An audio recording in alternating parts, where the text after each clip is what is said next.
শাক তুলে দিতেছি, আজকে ডালের বড়া বানাবো এই শাক দিয়ে। এই শাকগুলো এসে অনেক উপকারী। এই যে এটি কেলা কচু পাতা, জন্ডিসের, লিভারে অনেক কিছু উপকার। তাই এই ডালের বড়া দিয়ে এগুলো দিয়ে বানাবো। এখন আমি শাকগুলো তুলে নিতেছি। যে বৃষ্টি পড়তেছে, বৃষ্টি দিয়ে এগুলো বড়া খাইতে ভালো লাগবো। আজকে সারাক্ষণ খালি বৃষ্টি।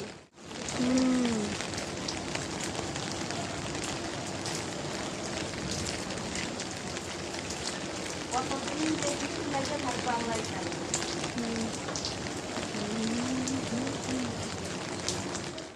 এই যে লেসি এগুলো অল্প বেশি দরকার নাই। এই যে হাতের অবস্থা খারাপ, এখান থেকে একটু ধুয়ে নিই, কলের থেকে ভালো করে ধুয়ে নিই। বৃষ্টিতে এমনি সব শাক ধোয়া, আজকে 2-3 দিন ধরে বৃষ্টি হইতেছে।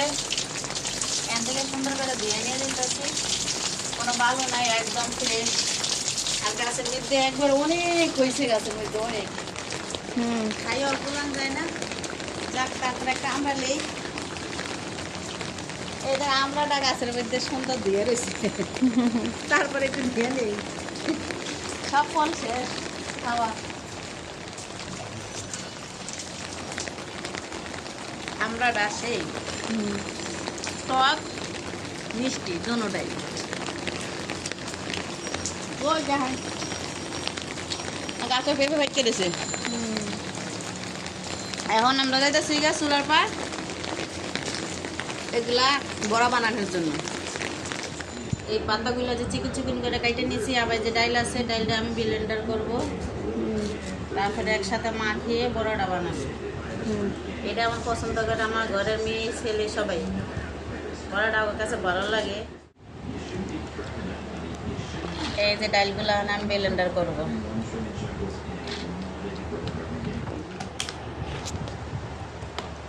এই যে লবণ দিলাম, তারপরে একটু যে আদা রসুন দিলাম। আদা রসুনটা দিয়ে আমি ভালো করে গেলে মইতে নিব, মানে ভালো করে মাখিয়ে নিব গেলে। এটার সাথে কি কি দিছে? এটার মধ্যে আমি কাঁচামরিচ দিছি, পেঁয়াজ দিছি, আদা রসুন দিছি, দিয়া মানে আমি এগুলারে যে ভালো করে। এই শাকের নাম কি? এই শাকের নাম আছে কেলা কচু শাক। কেলা কচু এই শাকটা অনেক উপকারী শাক। এটা অনেক রোগের লেগা ভালো।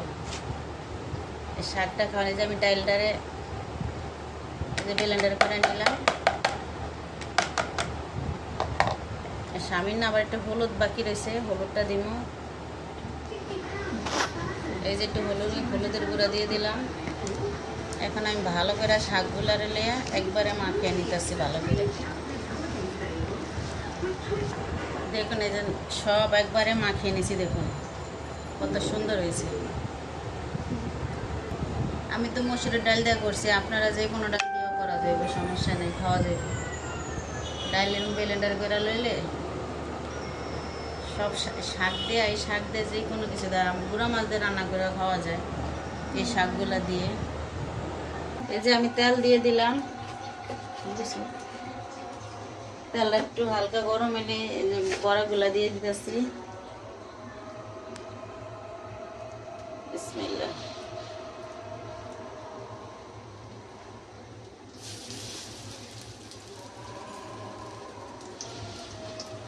হালকা আছে, বেশি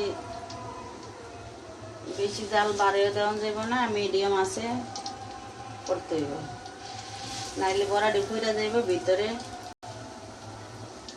ভালো করে হইব না।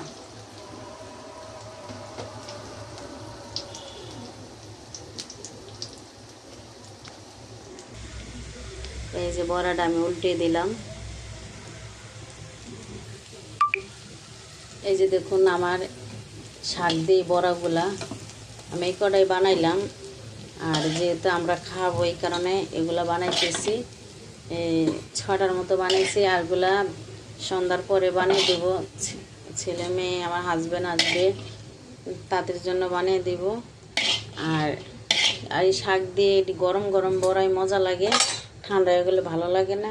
আমার ভিডিওটা যদি অবশ্যই ভালো লাগলে লাইক শেয়ার কমেন্ট করবেন। সবাই ভালো থাকবেন। আল্লাহ হাফেজ।